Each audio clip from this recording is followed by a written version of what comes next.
afternoon, ladies and gentlemen. We'll start in a few minutes as we get settled in. If we need some more chairs at the back, if you just raise your hands, Professor Onesco will help get some seats. This is awesome. This is a great turnout for our first program. Welcome, ladies and gentlemen, to the first of our series of the Eleanor Williams Hooker Tea Time Talks. And we're pleased to make that announcement today, the beginning of Black History Month, and to announce that the naming of our talks, this is the second year that we're doing our Tea Time Talks, and this is the first year that we've named them. So from now on, it'll be the Eleanor Williams Hooker Tea Time Talks. And we're very pleased to have her husband here who would like to say a few words just before we start. So I'd like to introduce Mr. Thomas Hooker, a great supporter of the Portsmouth Black Heritage Trail, an advocate and a New Hampshire resident.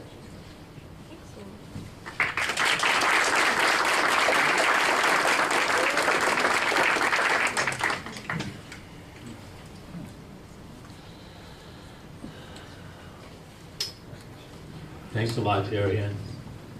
I want to thank all of those who had responsibility for having the Tea Talks named for my wife, Eleanor. Ellen and I came to New Hampshire in the mid-60s. At that time, we had toured around the state. We spent some time up in Winnipesaukee area, and one time we were sitting on a bench there, and a couple came up to us, and they were a black couple. They said they had been coming to New Hampshire for a number of years because they worked for people who owned property on Winnipesaukee, and they wanted to ask us, how many black people are there in New Hampshire? So we knew ourselves, two. So I said, there must be a better answer than that. Later we learned that Valerie Cunningham was involved in a lot of research having to do with the black history of black people in New Hampshire. From that point, we got the bug. We've been involved one way or another with the black history programs and things going on in this area for a long time. We come to visit, do a lot of things. The bottom line is that we felt that the Portsmouth Black Heritage Trail was an effort that we wanted to support, and we continue to support that. And I'm very happy that in recognition of some of that effort, that the trail program has been named for Eleanor. We have also with us today one of my nieces who came up from Richmond, Virginia. They and Eleanor were very close, and I'm very happy that they were here for this event also. She may have some comments later on. But the point is that we want to thank you for what you've done, Jerry Ann, Mary Ellen. We've been very pleased to work with you the past several weeks. We have, hopefully, a continued beautiful series. Thanks very much.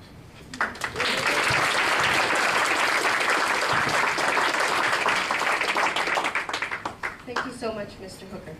I know everybody is anxious to get into our programs. We just have a few announcements to make, and then we'll get right into our program, so hang on to your hats. Don't fly away yet. We'll be doing a lot of aviation stuff. I was reminiscent in introducing myself. My name is Jerry Ann Bogus. I'm the director for the Portsmouth Black Heritage Trail, following closely in Valerie Cunningham's footsteps, because she won't let me do anything else. She's back there. I also want to take a few moments. This is our second year of merging with the Portsmouth Historical Society. So we now have a permanent home and more visibility. So thank you all for coming out. I'll introduce a few of our committee members. Valerie is still with us and still working as hard as ever. So Valerie Cunningham.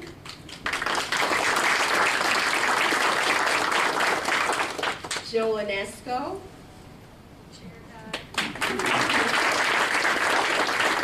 Ross, and Liz set. We are a committee of 11. We need more volunteers, so if you're interested in working with us, please see us after or talk to Mary Ellen or any one of us, and we'll give you more information. We're also very happy to be presenting this series with you through the sponsorship of the Seacoast African American Cultural Center.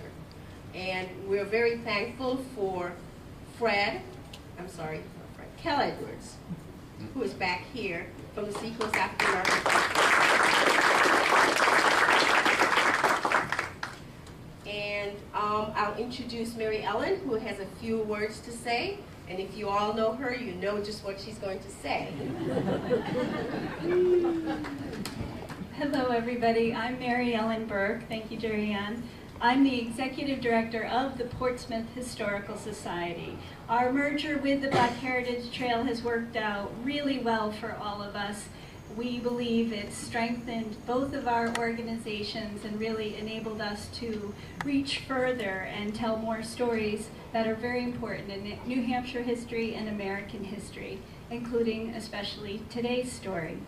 I just want to ask, how many of you are members of the Portsmouth Historical Society? Can you raise your hand? We thank you so much for your membership. If you want to support the trail and Black history, a great way to do it is by becoming a member of the Portsmouth Historical Society. We'd love to have you. And as we grow and change moving forward, more and more new programs will be available just for members. More and more benefits will be available just for your membership. So please consider it. And then I do always, if you see me, I always do ask people for money. So that's kind of how we make this happen. We love to do free programs like this. We'd love a contribution of $5. It helps us keep the lights on and again continue to grow this great work. This is a marvelous kickoff for this series of talks, so thanks so much for coming out on what I guess is Super Bowl Sunday, so they told me. Well, thank you so much, Mary Ellen. And without much ado, the moment you've all been waiting for, we're going to start our program. And it gives us real pleasure to open our series, our Black History Month series, our Tea Time Talks, with our presenters today. James Sheppard, our original Tuskegee Airman, and his son, who will be assisting as well, Bob Sheppard. And I pass it over to them.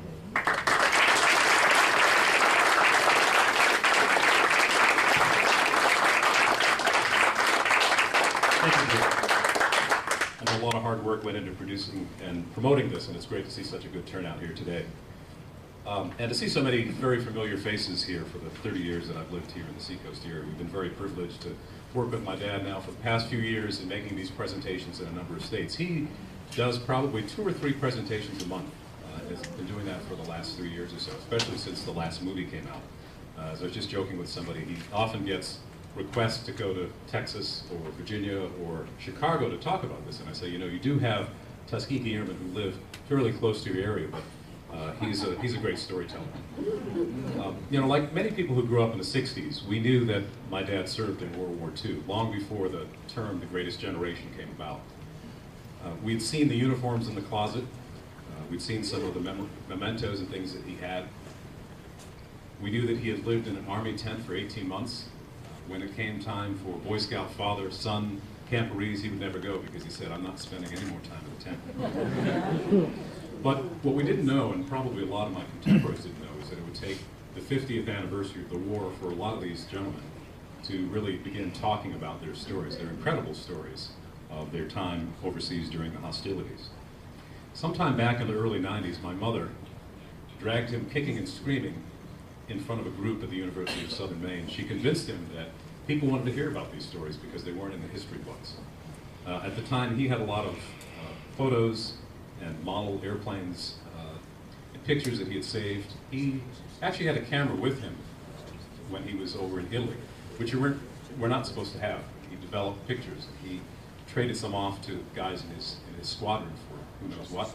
But beyond that, he saved those photos, and as a aviation engineer, he would get them developed and write on the back who the people were and what was happening. So he saved those photos and he was able to use those. The first presentations that he gave, he was actually passing a lot of those things around. And then they graduated to a point where my mom would run the overhead projector and they had these black and white slides that would put up. And then they got to the point where he discovered PowerPoint. And that was really something. And I'm a former journalist, and I realized that I saw a number of his presentations and realized that he had great stories. And unfortunately, some of those great stories didn't come out unless somebody in the audience happened to ask the right question. And so for consistency's sake, worked with a friend of mine who's going to try to make it here, Jim Cooper from Barrington, New Hampshire, who's a videographer. And we put together about a 35-minute video, which includes a lot of his photos. We spent a lot of time on the internet. I have a good friend who is a member of the Tuskegee Airman Association, who is a young man in his 30s, and he spent a lot of time at the National Archives pulling up some really nice black and white photos that were taken during the war. We integrated some of those into it as well. And we thought that that was important to kind of give everybody a frame of reference, because he speaks to pilot groups, civic organizations, church groups, a lot of young people. And you know, they really don't understand. That's ancient history to them. When he talks about things in the movie, we did a showing in Stratham, Greenland a few months ago, and he talked about getting home and there not being phones in his apartment. Nobody knew that he was back in the States because not everybody had a payphone. You know, I could see the looks on the eyes of the young people in the audience. They just don't get that. They don't understand what was going on, let alone the fact that they don't understand that it was really a very different time. That, you know, there was a War Department study back then that said that colored or Negro troops didn't have the courage to fly in high-performance military aircraft and fight in the war. So this Tuskegee experiment really came about to try to show that these gentlemen had every right to serve in roles other than cooks and chauffeurs and handling armaments. My dad was interested in aviation from a very early age, as you'll hear in the video. He went on to have a very long and successful career in aviation, as some of the folks involved in the Tuskegee experience did. He worked for the Federal Aviation Administration, he worked for Lockheed Aviation, again, some things that you'll hear about a little bit more. We're only going to show a portion of the video, and then we'll get right into the question and answer period, because you probably want to hear more from him and hear some of the details. But kind of one final note, the term that I've used a number of times, Tuskegee Airman, is a media term, sorry Roger, but some headline writer back in the States during the war needed to sell newspapers and came up with that word. They were the U.S. Army Air Corps, 332nd Fighter Group. But somewhere along the line the name stuck. So you hear Tuskegee Airmen, you also hear Red Tails used a little bit in the media, quite a bit. But the term Tuskegee Airmen really now encompasses a wide range of folks. Most people think of the fighter pilots because they're the ones that get all the glory, right? There also was the bomber unit that never went overseas. I've had the privilege to meet a number of those folks at conventions and conferences around the country. But the term Tuskegee Airmen encompasses about 900 pilots, and those are bomber and fighter pilots. But then another 11 or 12,000 folks, they were ground support personnel. So they were, let's see if I got all these, bombardiers, navigators, doctors, nurses, aircraft and engine mechanics like my dad, armament specialists, radio repairmen, parachute riggers, control tower operators, administrative clerks, pastors, policemen, cooks, just about everything that you need to run a military unit. It was a segregated unit, so they needed to be all-encompassing, so there were a lot of people out there. Today, they're a nonprofit organization, the Tuskegee Airmen International, of which he's a member, estimates that there are approximately 100 surviving pilots and probably 200 support personnel that are living in the United States. So you are indeed fortunate to be here and to be able to hear the story of my dad, James Sheppard. So please settle back and enjoy the video.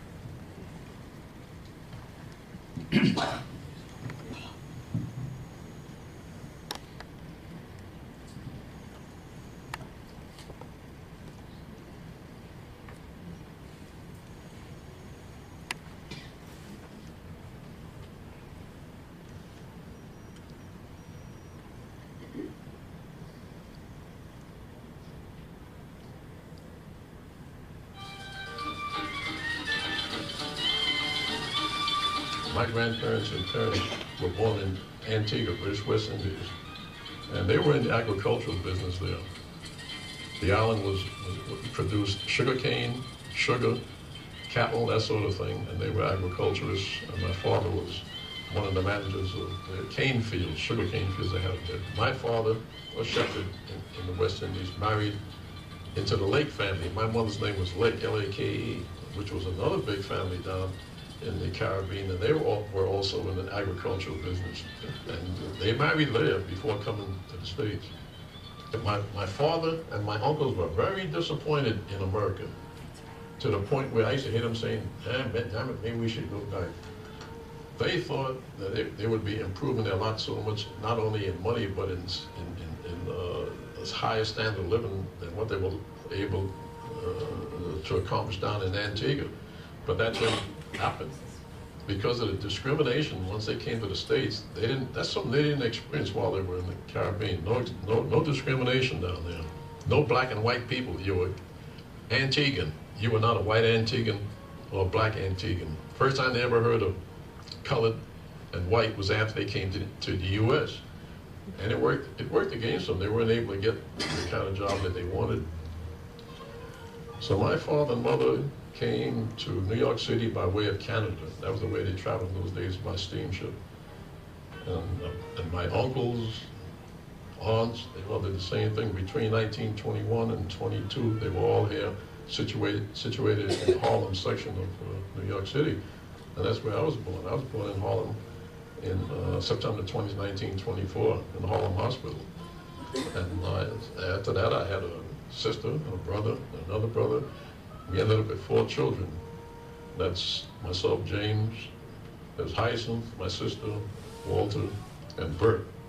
I mean, my father laid the law down. Dinner at 6 o'clock. You come in at 6:30, you've lost your dinner.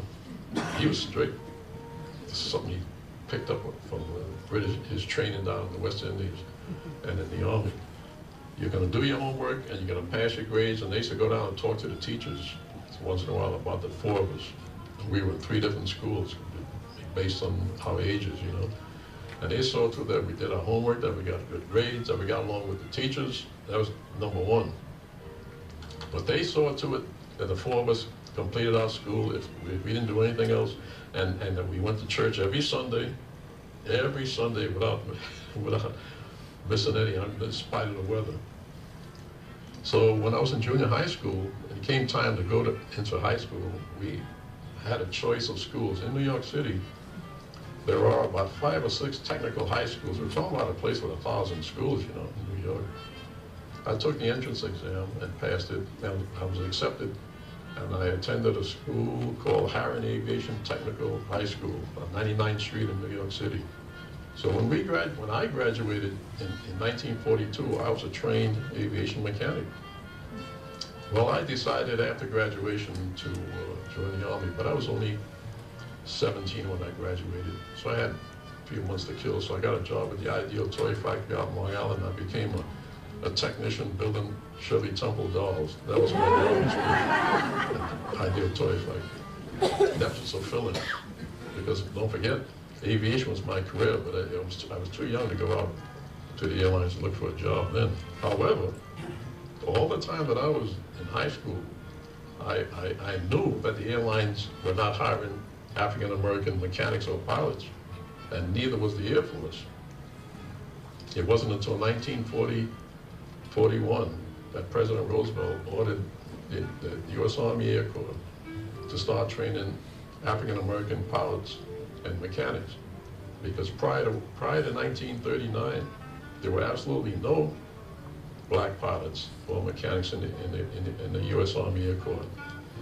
Okay, so I reached 18 years old in September, and around October I decided to join the Army, because I didn't want to be drafted and end up in the infantry or a truck driver. So I told my parents I'd better go downtown today and sign up.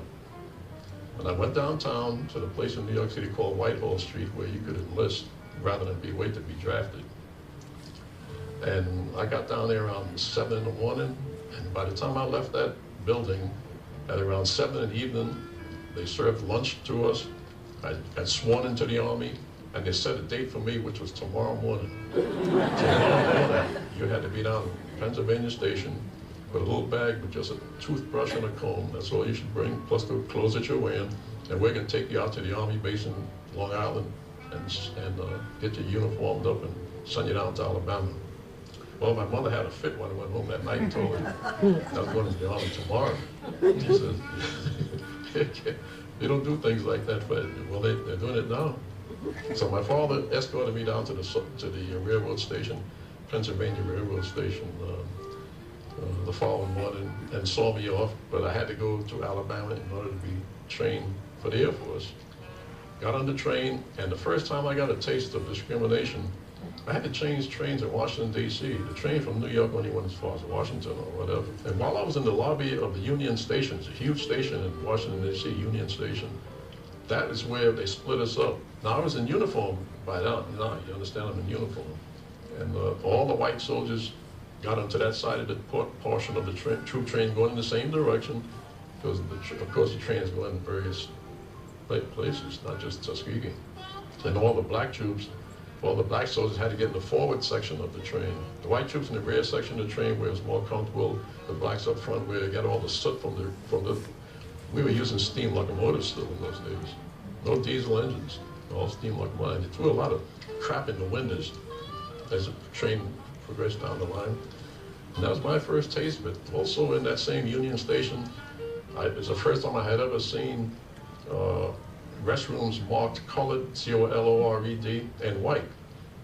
Now, even though my fellow classmates in Harlem told me that's what it was like down south, I didn't believe them. You know, I said, sure, yeah, you can tell me anything. But now I saw it live for the first time. This is 1942, October. Colored and white separation. So, got on the train, went down to Tuskegee, Alabama. Got off the train in a place called Cheho, Alabama, and they had a truck, Army truck waiting. Now I'm really in the Army now. I got a uniform, get on an Army truck, and it took me down to Tuskegee, and that's where I started my military career there. And the base consisted of all black troops. The only white people in that base were the instructors. Now it stands to reason they had to have white instructors. There were no black instructors, no colored. In those days, they used the term colored. There were no colored instructors anywhere in the United States, so we had to have white instructors. So the white instructors lived on one side of the base. At the end of the day, they would go to their barracks, and we would go to our barracks. You know, the black were the majority. We were the students and the trainees, and they were the instructors. In fact, by the time I arrived in Tuskegee, the first fighter squadron had already formed up. Because the program started in 41, they had probably had about 35 pilots and maybe about 200 ground personnel, including mechanics, armorers, like radio technicians and so forth. And I was to fit into one of those slots. So I went through the 2 months basic training. I thought for sure that we were going to end up in the infantry because we were real infantry soldiers, nothing to do with airplanes, running up and down the hills in Alabama, rolling around in the mud and shooting rifles, Thompson submachine guns and Colt 45s, all that kind of stuff. No airplanes. I thought I was being sidelined, really. Finally, upon graduation from mechanics infantry school, they sent all of the other troops in my platoon and the other platoons to the Air Force training bases. Everyone left except maybe about 5 of us remained behind because we were already mechanics. There were about 4 or 5 other guys in the same boat that I was in who were already mechanics. And they assigned us to an active fighter squadron. It would be just as though you walk into the Air Force today off the street and they'll say, see that F-22 over there? That's yours. You're the crew chief. I said, you kidding? It says, yes, yours. You're a mechanic, right? But these were Curtiss P-40s. That was the hottest airplane going around 1939, you know. And I became, I didn't run into, I made one big mistake during the training program. I had to recycle me. That kind of, I retracted the landing gear on a Curtiss P-40 by mistake. while sitting on the ground.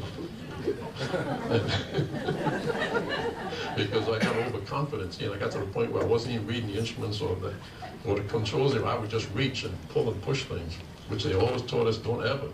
Well, I learned my lesson the hard way.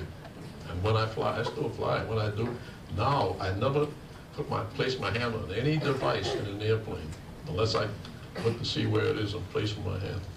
So they transferred us to a base up in Michigan for combat training, Sheppard Air Force Base, just outside of Detroit. And now we were happy to leave the South because, you know, down there we had to walk on separate sides of the street as the white citizens. If we were downtown Tuskegee or Opelika or those little towns out there, or even the state capital of Montgomery. Montgomery became infamous later on with Dr. Martin Luther King. You go down there, they had the movie houses, but the movie houses had two separate, the one place where you pay for your ticket, but two separate entrances. It said colored on one side, white. So I figured, yeah, to get away from all that nonsense and go back up to Michigan. And up in Michigan wasn't a heck of a lot better, to tell the truth. But it was up north, and there wasn't as much discrimination.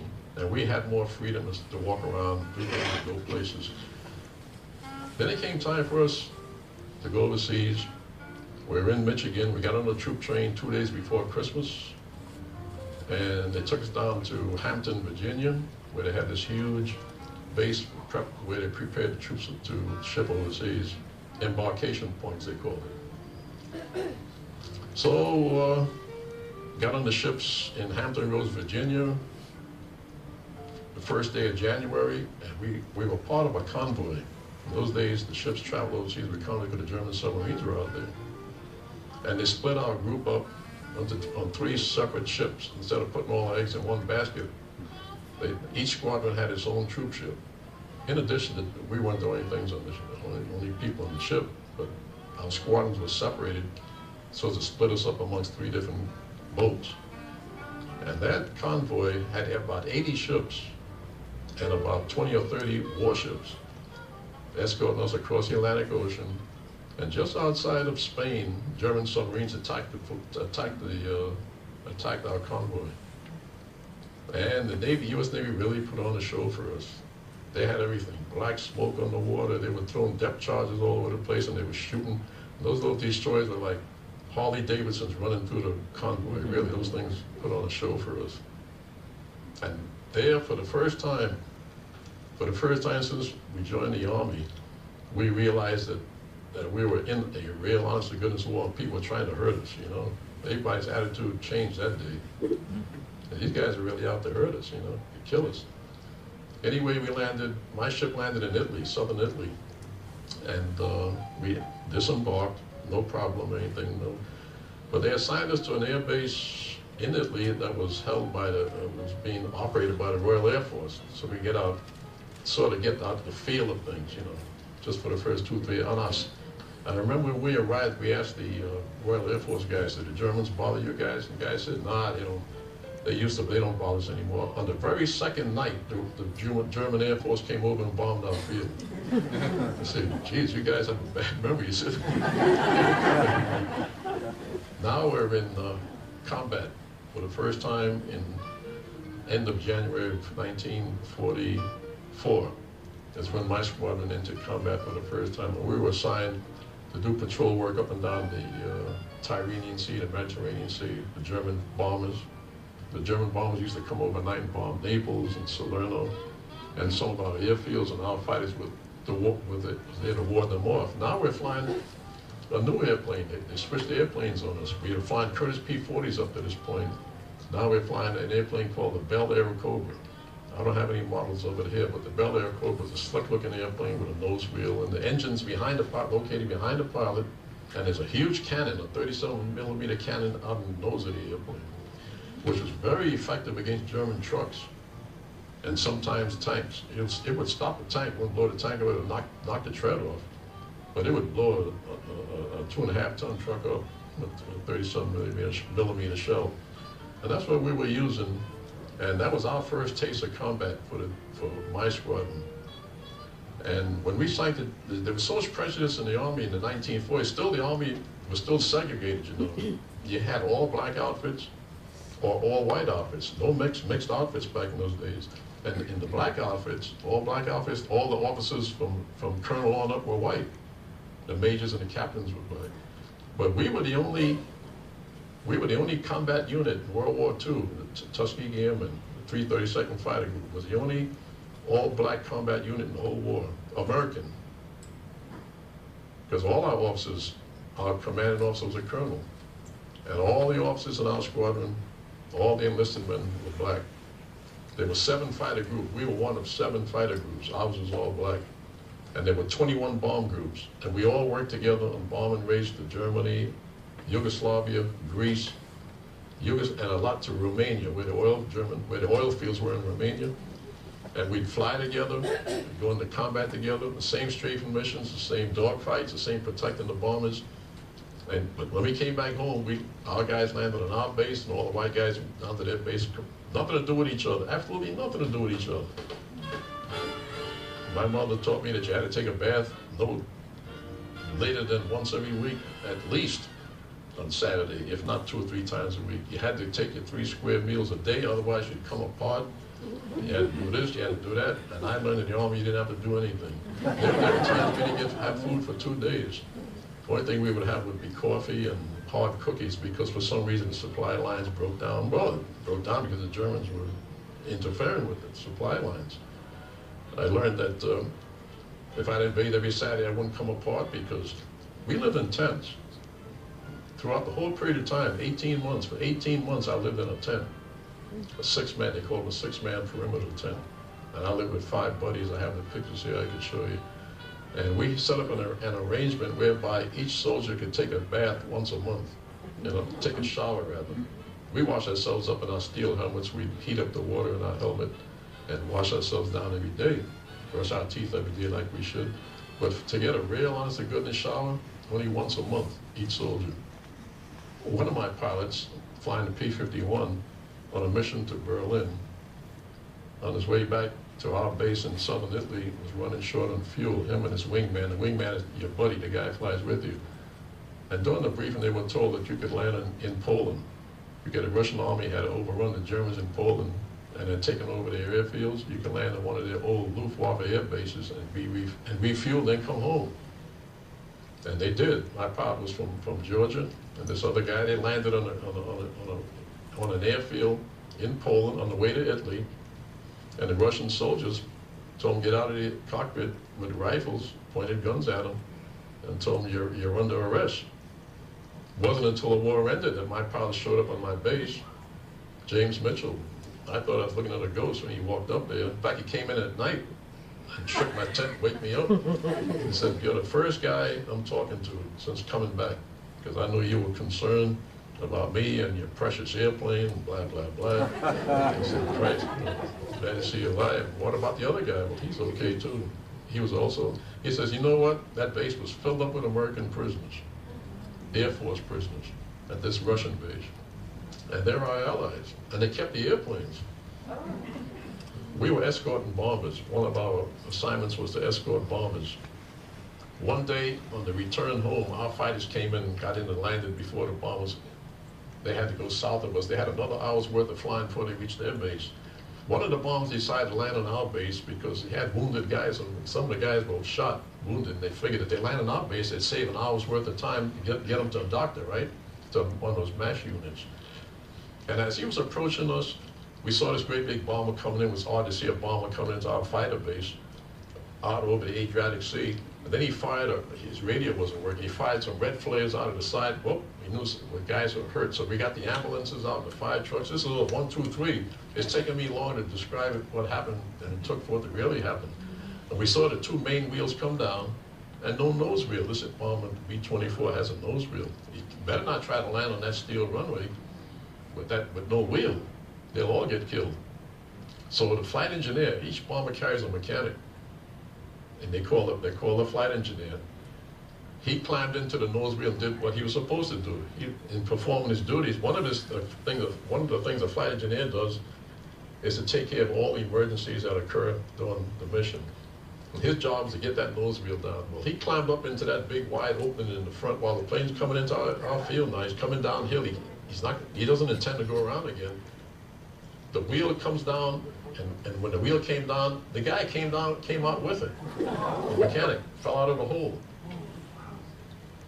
and fell in the water, drowned. He didn't have a parachute. And like I say, you see, after you've seen that sort of thing for a whole year and a half, after a while you get so that you just count it, make a record of it, and just keep on trucking. You don't even feel sorry about it. You say, what's his name? You know, where'd he come from? None of that. No investigations.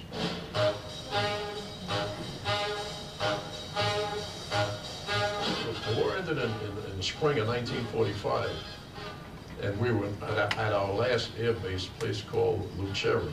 And they put us on the trucks and did a little extra training because now we were preparing to go to the Pacific. We weren't coming home. We were told, you're not going back, you're not going home, you're going to India to fight the Japanese. But that never came about because they dropped the atomic bomb and the war ended. We got on the troop ships in October of '45 and came back to New York. Came into Staten Island, down through that area, and to Fort Dix, New Jersey.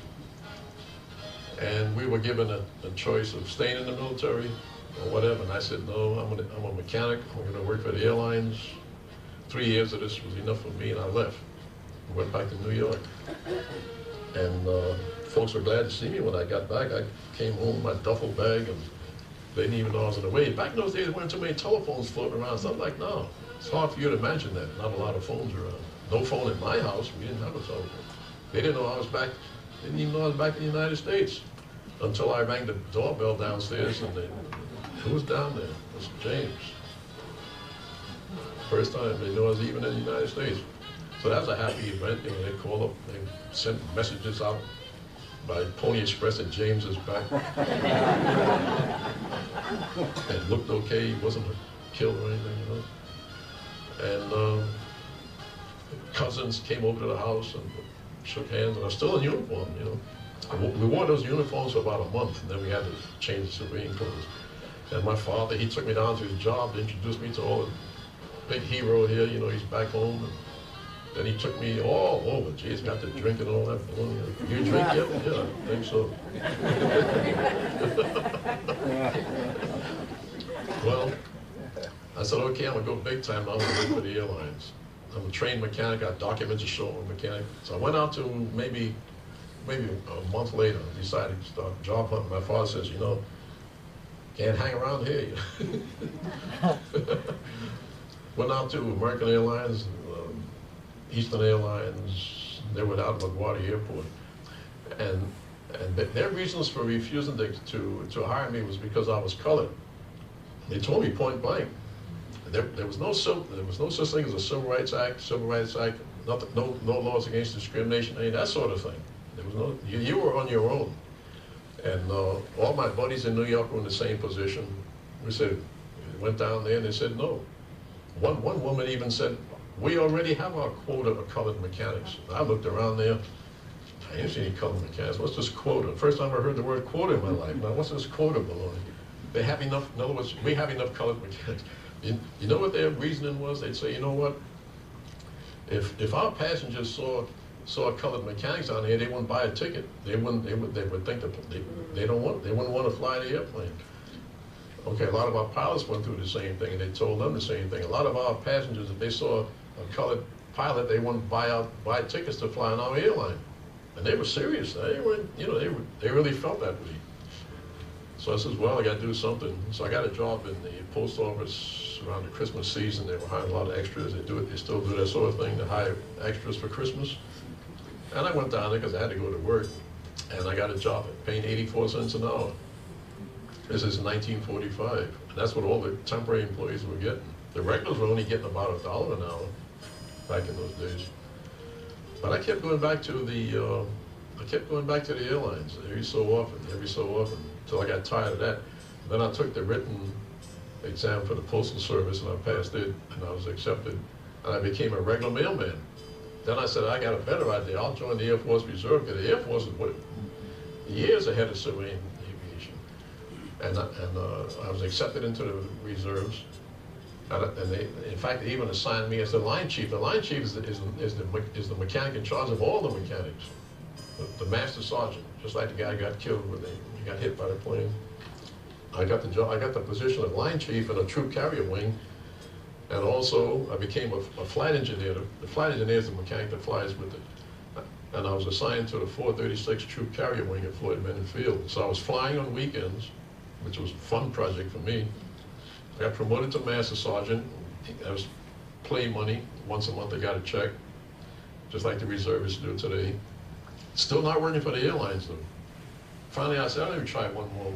And I went down and spoke to two interviewers, two men. They said, okay, if you want to give up a permanent job, like in the post office, you must know what you're talking about. He says, get a post office is good for life, right? You got to shoot somebody to lose a job. And they accepted me, and I went in, and I did well. The name of the company was Lockheed Aircraft Incorporated. Then as time went on, I applied for a job with the Federal Aviation Administration, and that was not a written exam. It was an oral, with speaking to a few of the FAA people, and you had to fill out a resume form, blah, blah, blah, and they accepted me. That's how I got a job with the FAA. 1958 maybe, and I've been with them up until I retired just recently here in Maine. I started out as what they call a flight line mechanic. The FAA owns its own fleet of airplanes, and I was doing maintenance on those airplanes. And then I got promoted from that to become an aviation safety inspector, which called for going down to school, an FAA school, for about 5 or 6 weeks. And I became an inspector. Well, don't forget, since I was 10 years old, I wanted to be an airplane pilot, and that was my greatest achievement. Went down, I got a $2,000 loan from the bank, and they didn't want to give it to me. I said, hey, what do you want? So I left that bank, and I went to the same bank, the same city bank or something like that. I went to a different branch. This is in New York. I said, I got to change my story, you know. I would tell them I want to use it to take flying lessons. They didn't want to give me a loan to fly, to take flying lessons. I said, well, I got to buy a lot of I need furniture and blah, blah, blah. I need collateral, right? That's how I got the loan. Then I went down to the flying school and says, here it is, okay, now let's run me through a 40-hour course. I got just enough for 40 hours, and that's what I did. There was no problem because I'd been flying since 1942. I want to stop there before we start to get into the information on the family, information in general. Dad, why don't you come on up, and if we can have the lights up.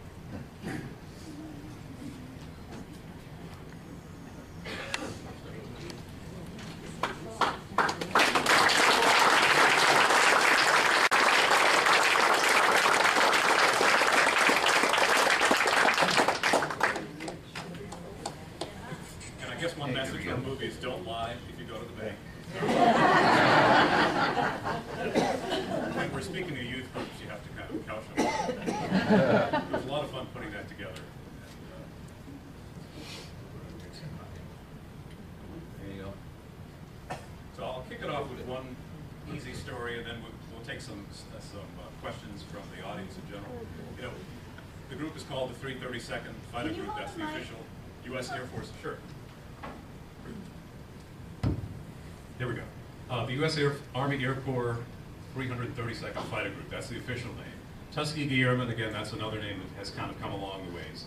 And then Red Tails, especially after the movie that George Lucas did a couple years ago that hopefully a number of you saw. And one of the questions that I'll start with is, how did you come to, when I was coming upstairs, somebody was talking about an Air Force group, the Yellowtails, and there actually was a group that had yellow tails on the back, and that's maybe not the best color that could be picked for a group, but Red Tails, was that something that somebody in the squadron picked, or how did that all kind of come about? Am I on the air? Can you hear me in the red? Can you hear me back there? Yeah. Okay, first of all, thanks for inviting me here today. My son told me about this group, and I was interested in. Use the microphone.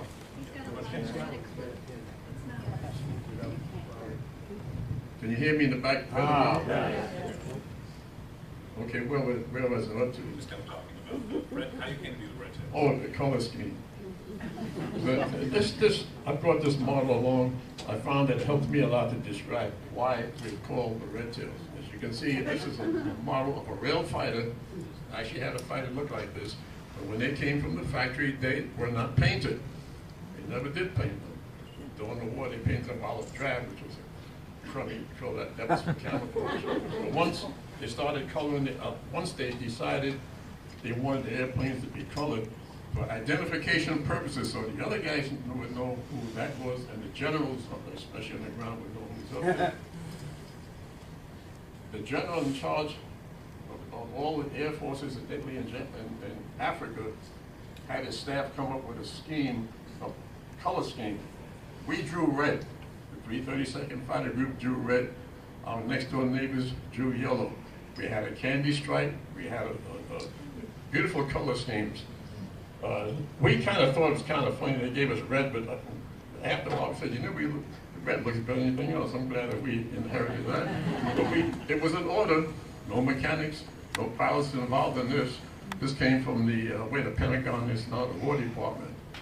All of the airplanes in Africa and Italy, Germany, wherever, will be color coded, C-O-L-O-R dash color coded. That's how they got to be called. They still didn't refer to us as red tail. Never. During the war where we called the red tails, or those guys, the yellow tails. We all had numbers. We were the 332nd Fighter Group. That's who we were. This red tail business came up as a result of Hollywood's movies. And authors of books thought it was a nice scheme, it sounded good, and everyone accepted it, and now then the Pentagon accepted it. Okay, they're the red tails. Okay, next case. And that's how we got that color scheme, and that's why we're referred to as red tails, but we're really the 332nd Fighter Group. We have 4 fighter squadrons. We brought 350 pilots from Tuskegee to Europe, to Africa, where we first landed, Casablanca, and then worked our way down across the Mediterranean and into Italy, and that's where it ended. And it worked well. We had first-class airplanes. I heard complaints and whatever about how come they gave you all the used airplanes. I don't know if we have any military pilots in the audience. Do we have any? Did you ever ride or fly a new airplane? You never flew a new airplane in the Air Force. I'll answer no question. Everybody flew used airplanes and old airplanes, but we had a brilliant, a very good mechanical and backup guys like myself. I was a crew chief. I really started flying when I was 17 years old while I was in high school. I had a mailman friend who was a pilot, and he used to go out to New Jersey to teach me to fly. Still in high school, aviation high school, Harriman Aviation High School. Then there was a fireman 2 blocks away, the Hook and Ladder Company. He owned a seaplane, and these fellas found out that I was interested in it, and they were teaching me to fly before I even went to Tuskegee. Why they wouldn't accept me for flight training was because I was a mechanic. I was a trained mechanic with a federal license from Harriman High School, and they said, this does not make sense to send you into flight school for 8 months. We need you right now, and they never sent me to school. And there was 3 of us went down there together. They accepted the other 2 black guys, all 17 years old, for flight training, but for some reason, they slipped up on my name, says, no, you're gonna stay. We need crew chiefs, we need mechanics, we got plenty of pilots. And so my whole career in the Air Force was that of an aviation mechanic, and then later on as a flight engineer, I used to fly with the bombers, the troop carrier type planes. And my choice, I picked I'm lucky that I was one of the very few high school graduates who was able to fulfill their dream of performing what they were learning here in school. I'm still a licensed pilot. I'm still a mechanic, and I'm also a parachute breaker. I have 3 certificates, all issued by the feds, and I still fly. The last time I flew a plane was last April, a seaplane, and now as soon as the weather breaks, I'll be flying. There is no age limit.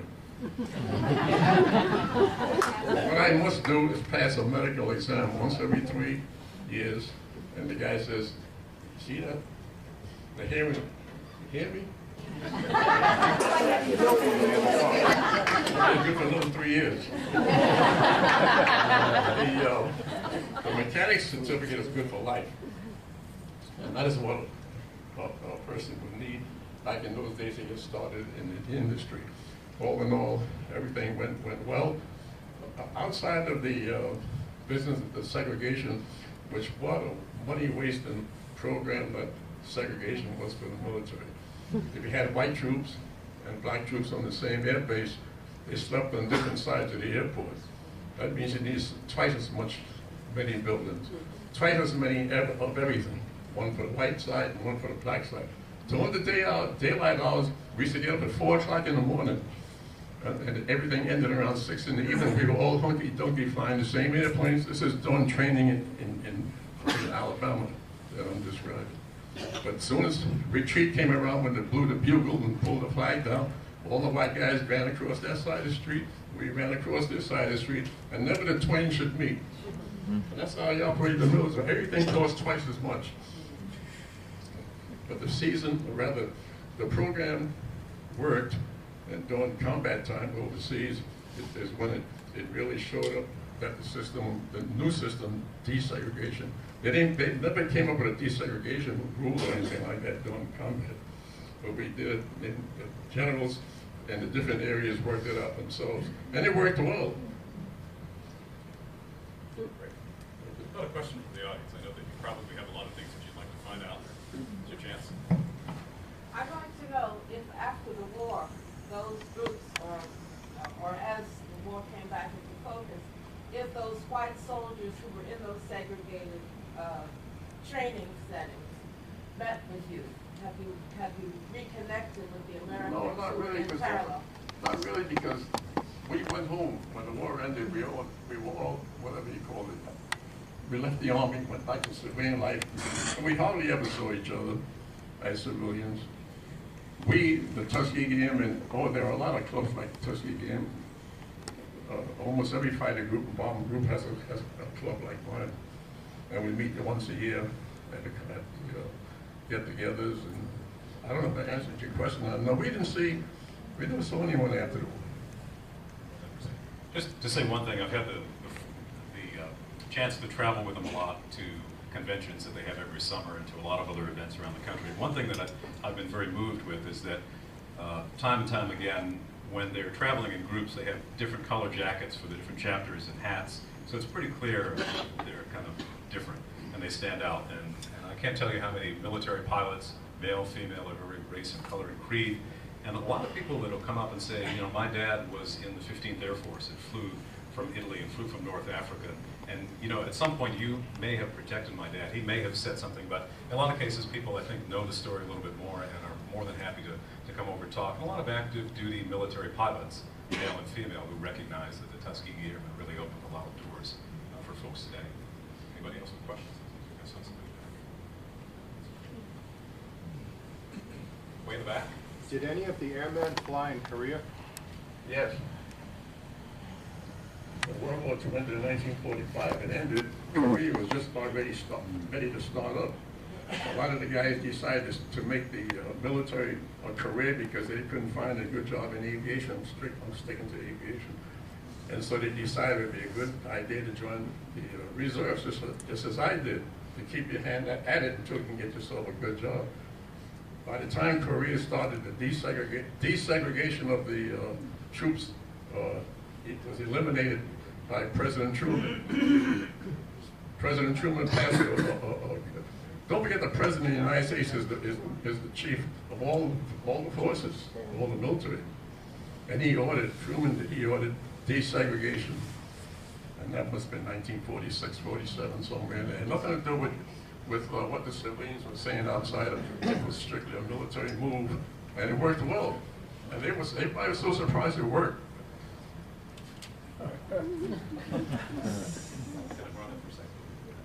I was going to say that I happen to have a book here by Charles McGee. He was a Tuskegee Airman.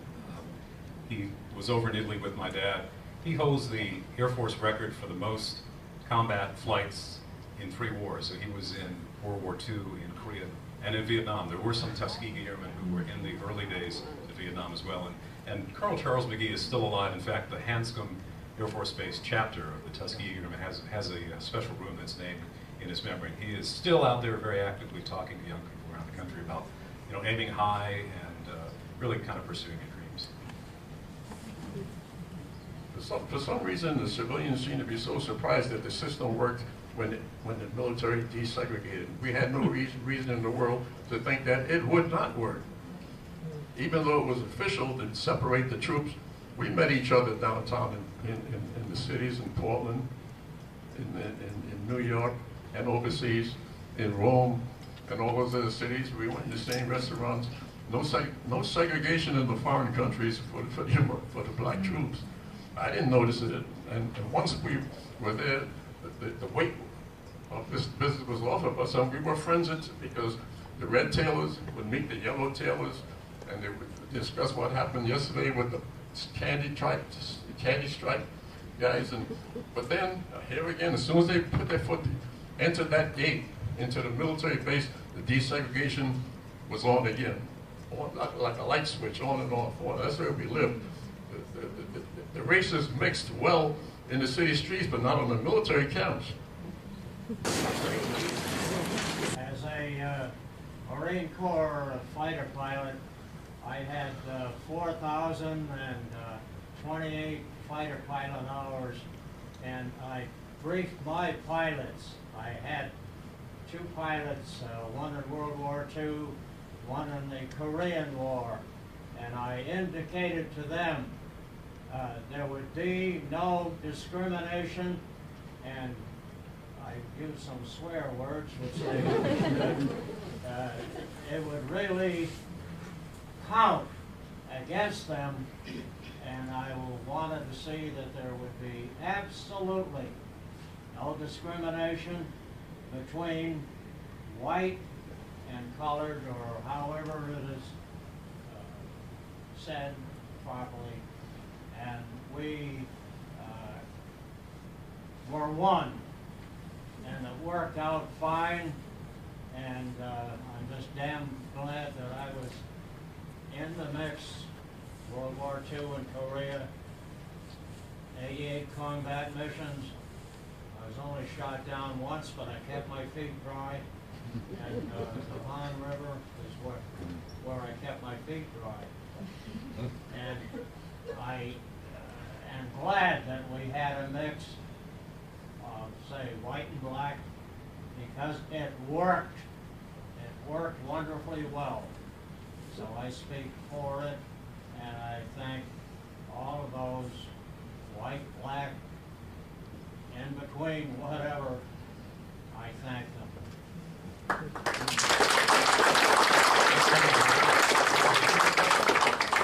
You touched on red tails, and I wasn't sure how far you got into it, sir. But would you characterize the movie as, besides some of the dramatics, as fairly accurate as to what? The story was true as far as the color scheme and the identification of the airplanes. It's the only reason it was painted red. And it was a mystery to us, the people who were involved, as to why people thought that this wouldn't work and that wouldn't work, and why did they give us red?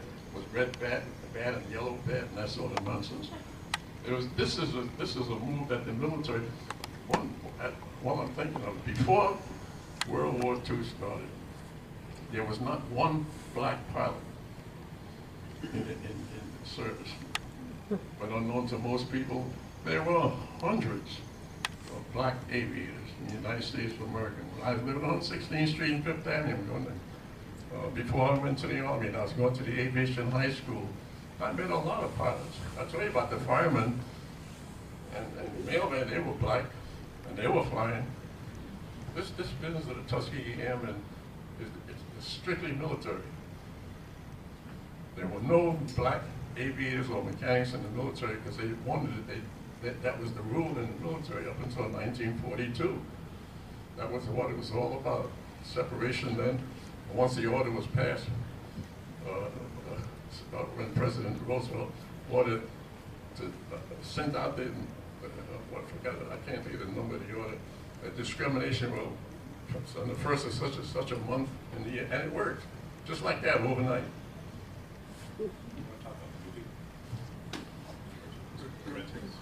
Well, the red tails, maybe, to answer your question, the red tails became, the title, the term became very my son's priming me. The movie was true. The movie was true, but they had to jazz it up so it would fit everyone, the men, the women, the children. It could have been dull if they didn't have if this guy flying 300 feet over the ground couldn't talk to that woman down there 300 feet and end up a love affair, it wouldn't have been a good movie for most people. Here he is flying 300 miles an hour. He's hello down there. Oh, that's hocus pocus, but it sells pictures. Yes, ma'am.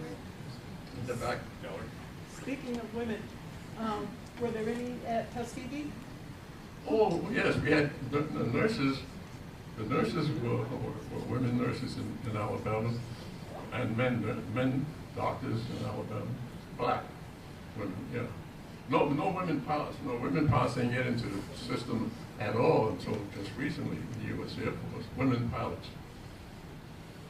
But it worked well. I mean, we used to think it's so strange what people were saying about us. We didn't think, it didn't seem as though they were talking about us. You know, everything was working between the black troops and the white troops. By the way, my outfit was the only outfit in the whole doggone U.S. Army, Air Force, and Navy who had black commanders. Our commanders were always white, above the rank of colonel. The 332nd was the only one that ever went up higher than colonel. That's all part of the program that Roosevelt started. That connection, what about Benjamin Davis? Benjamin Davis? Yes. Repeat the question, please. Well, Benjamin Davis, you want to know something about Benjamin Davis? He was an officer, but he wasn't in charge of anything. You mean the old man, Benjamin Davis, he wasn't in charge of anything, but he was a general. And his son became the first general who really had a job, performed as a general. His son. That's a good sign. Thank you. I just wanted to touch on one thing before I take your question, is that, you know, you make a good point, and that's, I guess, one of the main reasons that the Tuskegee Airmen International, one of their primary roles now is to continue education and to reach out to young people, middle school and high school kids, to help them learn a little bit more about their past and to fill in a lot of the gaps in terms of history.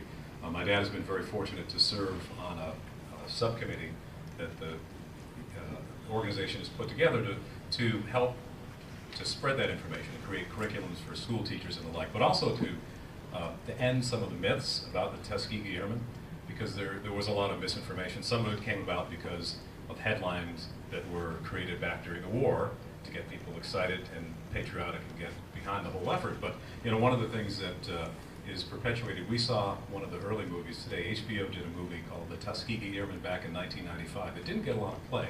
It's available on DVD, and we're watching it today. And even in that movie, they talk about, at the end, they have like a prologue that rolls over the screen just before the credits, and it says, the Tuskegee Airmen never lost a plane that they escorted, a bomber, during the time there in the war. And I remember back in elementary school, I think I had an English teacher, a history teacher, that said, if you ever see always or never on a multiple choice test, you're pretty safe in knowing that that's, you know which way to go. But this committee has sat down and spent a lot of time with Daniel Holman, who is an employee of the Air Force, to really start to take a look at this. And they put out a report a couple of years ago. Maybe you can kind of talk about that a little bit. Well, this was like I was telling you about the guy in the pilot, waving to the girl down on the ship. A lot of it was hocus pocus in order to sell the movie, really.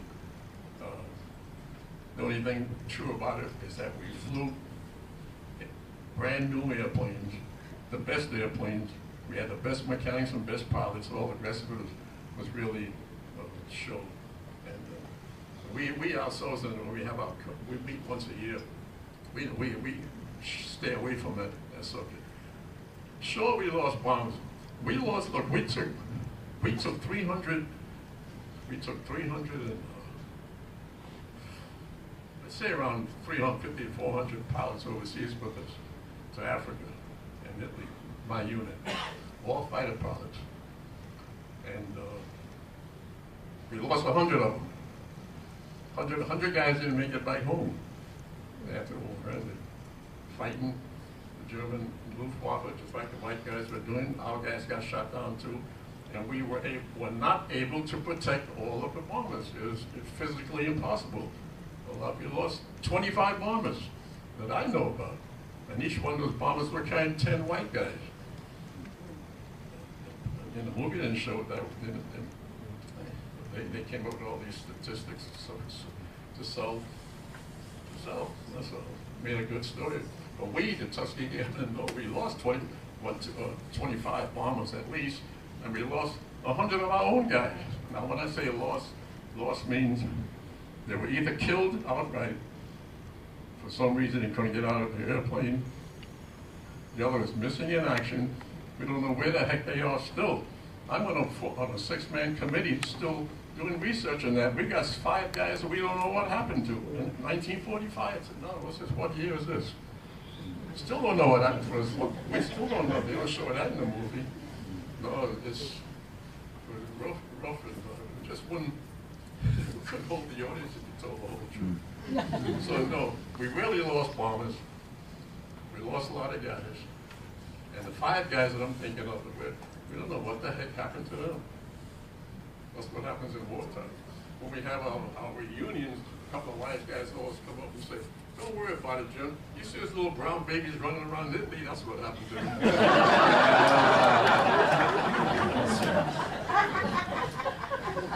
First of all, we want to thank you for your service. Start question. Where were you and how did you hear that the war was over? Oh, when I heard the war was over, I was in Italy still. And it was my day off. And I was downtown, somewhere right downtown. They used to sell a drink called cherry, something red, cherry, nice like it. It had sidewalk cafes. I'm on my own, Time Warner. And I'm sitting down and I heard the Star Spangled Banner being played by a band. I'm sitting at this sidewalk cafe and here all these Italians sitting with American flags marching. The war had ended while I was out off the base. and I had my knee under that little table like that, and you have to salute. I'm an American soldier. I had this, and when I got at the table, and my cherry went up, the bottle split.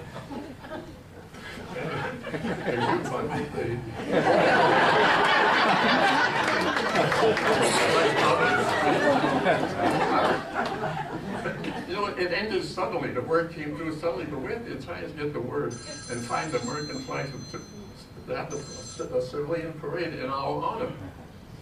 So I found out, personally found out about it that way while I was downtown. Some little hick town up north.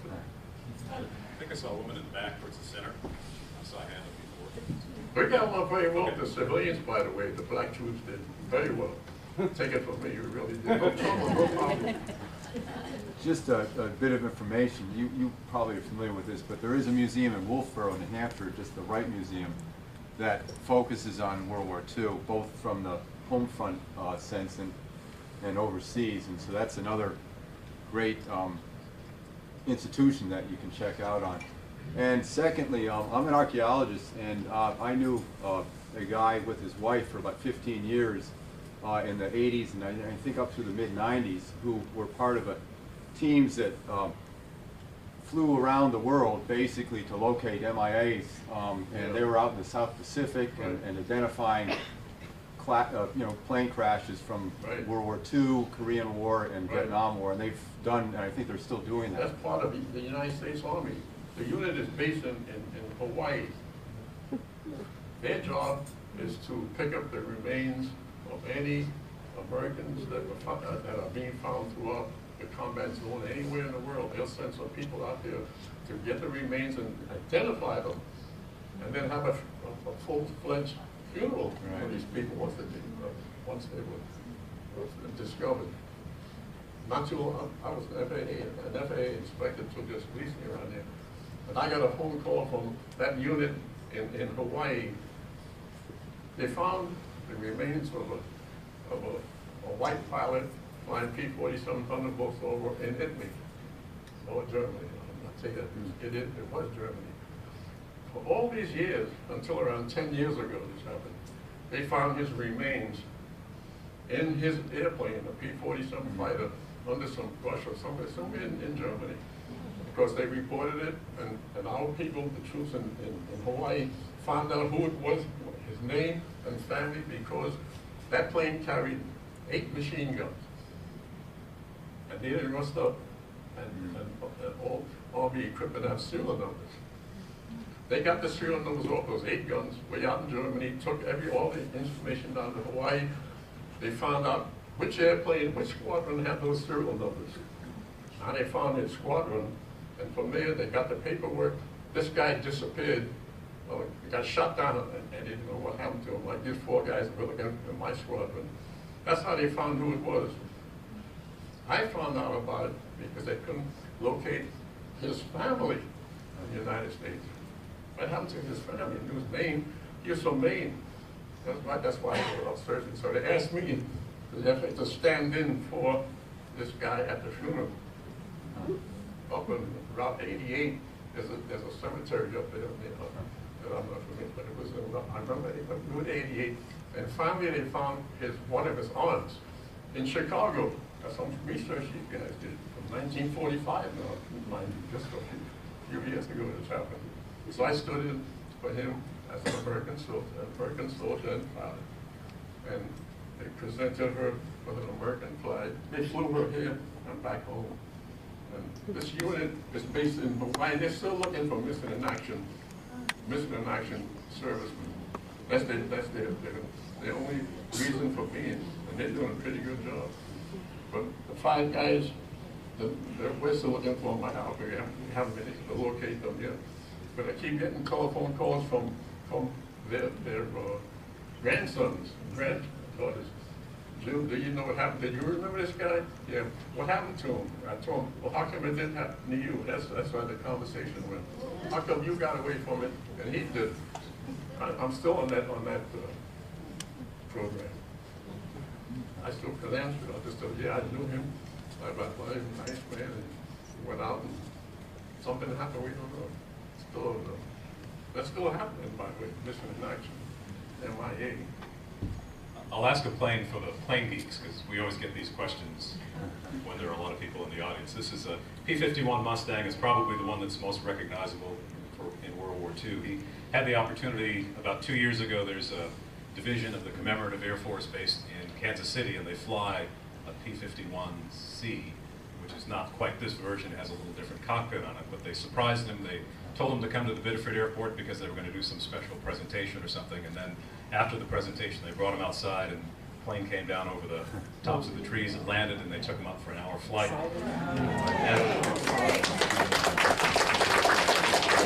The newspaper had some pictures in it. He looked like about an 18-year-old kid. And afterwards he told us about it because we didn't know what was happening. We weren't able to be there. And he said, you know, that was pretty good. That's worth a couple $100s. And I said, Dad, it cost about $3,000 to take an hour flight in a P-51 Mustang. His squadron, that was the last plane that they flew. But as he said in the video, they flew the P-40, the P-39, the P-47. Everything but the P-38, so every plane the Air Force or U.S. Army Air Corps had during World War II, except for the double-engine P-38. So of all those planes, most people like the Mustang, and they know that for World War II, but as a mechanic, from a mechanic standpoint, did you have a favorite? Yeah. I don't know if you said 47. Yeah, the P-47 was my, for mechanical reasons. See, all the other fighters had water-cooled engines like the car had. Liquid-cooled engines. And all they would take was a 22 caliber bullet to penetrate some part of that system, whether it's a hose, a rubber hose, or a hole in the side, and all the antifreeze would jump out into the sea. So the P-47, the one I like, is they have some air-cooled engines for aircraft too. In fact, most of the airlines had air-cooled engines. And there was no, they lasted longer, they were more rugged, they were better for combat than water-cooled engines. That's why I prefer the P-47. That's my favorite engine. There was another question way up back. Gentlemen, have you returned to any of the places that you were stationed in Italy? Well, good places? Have you gone back to places that you served in? No, but when I came in this room, you had a picture on the wall what looked like Mount Vesuvius. Anyone know about that? The picture you had up there of a volcano? On this wall, it looks like Mount Vesuvius. And I visited some pretty nice places in Italy. I did visit some pretty nice. I was blessed by the Pope one day. I happened to be. You just wonder where I go all this time to go downtown. Huh? I was walking around downtown, and the Pope was going to bless the troops that morning. That stuff doesn't trickle down to the soldiers. So the British troops there. And the guides, they were dressed up like in medieval uniforms, the guards for the palace, or whatever they call it, Swiss guards. They collected me with all these other soldiers I'd never met before, and had us stand there while he blessed us. I'm blessed. Oh, there's some a lot of nice places up in that whole. I saw Mount Vesuvius erupt. I saw that erupt. By the way, one last story. All of the enlisted men, all of the officers in the United States Air Force was part of the United States Army. It's not that, that's not the setup any longer. The United States Air Force is a separate entity in its own right now. Nothing to do with the Army or the Navy. But back in those days, all of the guys in the Air Force was also in the Army. And so we had to do everything the Army way, went to the Army places, and that way. That's how I got to see a lot of places I ordinarily would not have never seen. It wasn't the Army also. It worked, the system worked, but they used to get more, the Pentagon used to get more out of the troops than they're getting out of the troops today. We did everything. I was an infantryman. I had to go through 3 months of infantry training, real infantry training, before I could put my dirty hands on those precious airplanes. They got more for their money in those days. Nowadays, everything's all separated, everything costs twice as much. And the old system worked, really. U.S. Army Air Corps. In 2005, his unit in the Air Force has been reactivated. It was deactivated sometime in the 60s or 70s, and the 332nd is now called an expeditionary force. And in 2005, they were stationed overseas during the conflict, and they decided to reach out and enlist 5 Tuskegee Airmen to come over and during their little R&R, so spend some time with the current troops, male and female. And my dad was one of the 5 that were selected. They assigned a medical person to them. They had to fill out sheets of medical forms, and he was destined for this trip overseas. And they spent some time in Germany, and then they spent about 5 days in Balad, which is the Air Force base in Iraq, and then they went to Kuwait as well. And there's some great pictures of these gentlemen, all in their 80s, then maybe one almost 90, including Lee Archer, who was the closest thing that the Tuskegee Airmen had to an ace at the time, who's since passed away. They gave them one-piece outfits that they wore. They had earrings and helmets, and they had a great time over there, and some wonderful pictures as well. And it was really touching to see some of the videos from it with some of the younger folks talking about how they had heard about the Tuskegee Airmen. And it's the red tail is integrated into the unit's emblem. They have a big logo on a big sign out in front of the base, and they sent them all huge pictures that were autographed by all the officers as well. So they're still very much remembered, and they've been to, I think you've given speeches in several countries in Canada. He's been over to England, and it's still a big deal. Yes, you fellows who were with the military know that the military guys stick together even though the war's over, right? Really. My old squadron, as my son described, was fighting in Iraq, and the guys in Italy, decided to bring 5 of the guys from World War II over to hang around with us for a week or so. This is a true story. I got a uniform and everything all together, went down and flew over to, and worked, stayed with them for 1 week. And the best part of it, but each one of us, we were really civilians in military clothing on, had a bodyguard. I had a 5'5", blue-eyed blonde bodyguard. The machine gun that she was carrying was longer than her. Really. When I first arrived, we were little teenagers out there. It was, in other words, the new military guys, squadron, the guys in my squadron wanted to meet some of the World War II guys from the same squadron. And they invited us over. And I still have all the uniforms. It's the military to give you something, you keep it. All in all, my military experience wasn't too bad. The only thing that you could say was bad that happened, if you want to call it bad, I got run over by a Jeep. Now, all those bombs and machine guns going off in fires and guys, the only thing that ever happened to me, I got run over by a Jeep. Some infantryman was driving. And at our base, in the grass, luckily I heard the noise of this noisy Jeep. And this guy's driving his Jeep backwards, steel helmet and everything. I'm looking at the rearview mirror, and he didn't see me. I luckily saw him.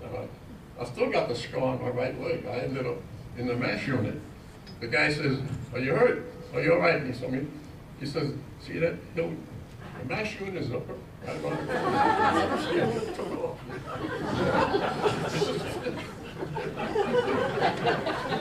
There's always a new story. I just wondered, you said you were born in 1924. When do you turn 90? What month is your birthday? Well, September. September the 20th. Jerry? I don't have a question, but I think we're bringing our program to a close. We'll sit soon. We'll end with this last question, if you have a question. Yes, I did. Of your entire career, which has been very long with a lot of important contributions, what makes you the most proud or the happiest or the most fulfilled? Because you certainly have done quite a few things that, all of which I can see you'd be very proud of. I think the best thing that I ever did, my parents packed me up going to school and picking out a profession. This is at the junior high level when you make those decisions what high school you like to go to in New York. And I said, "You like airplanes?" You sign up. My father said, "Okay, you sign up for the aviation mechanics school because that is a skill. Learn all the other subjects with the math and everything, and stick with it." And he used to go down to the school on his own to speak to the. He pushed me, my father, and I stuck with that, and I stayed with it, and it worked out well for me. You have to have somebody to guide you, though, because when you're that age, you just want to play baseball and football and stay out of it. But he kept after us, and I don't know if I answered your question or not. That's what saved me.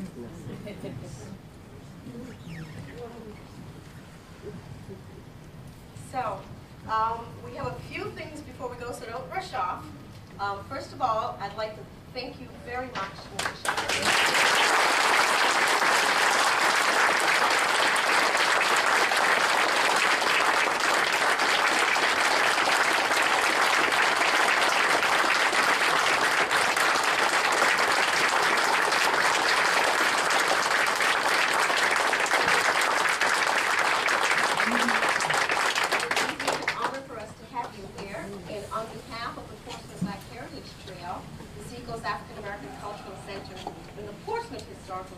We'd just like to give you a small token of our appreciation.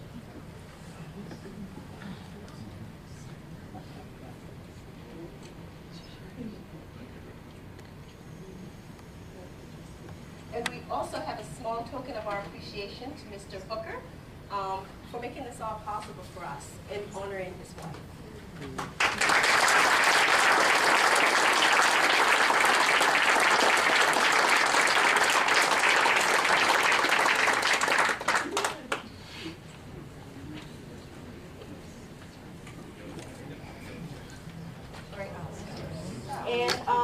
Thank you so much for joining us on our first program. I just wanted to end with a few things I learned today from Mr. Sheppard before we go.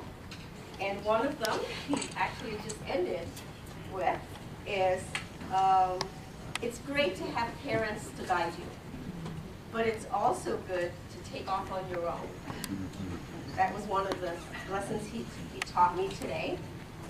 The lesson 2 was never be afraid to follow your dreams. At 10, Mr. Sheppard wanted to fly planes, and he followed his dream. No matter what hardship came in the way, no matter how much deterrents were placed in, he followed his dream. He also taught us that the color of one's skin does not determine who you become, your abilities, or the character of your mind. And I want us to keep that in mind as we uncover these little known stories that separate us and divide us in this country. And I can't find my last point.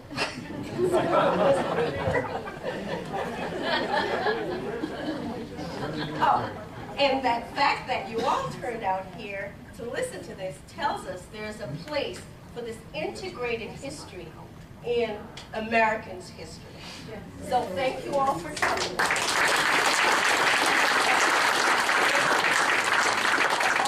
also want to bear in mind that we do have, we are at war. We have men and women who are serving in the military fighting today, and I'd like to honor them with a moment of silence, please.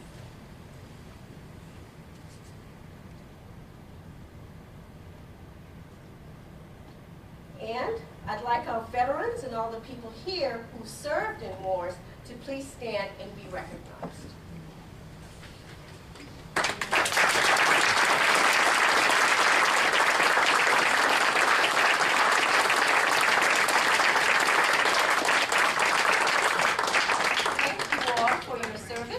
Thank you all for coming. We look forward to seeing you next week at our talk on Black Riders in New Hampshire. Thank you all.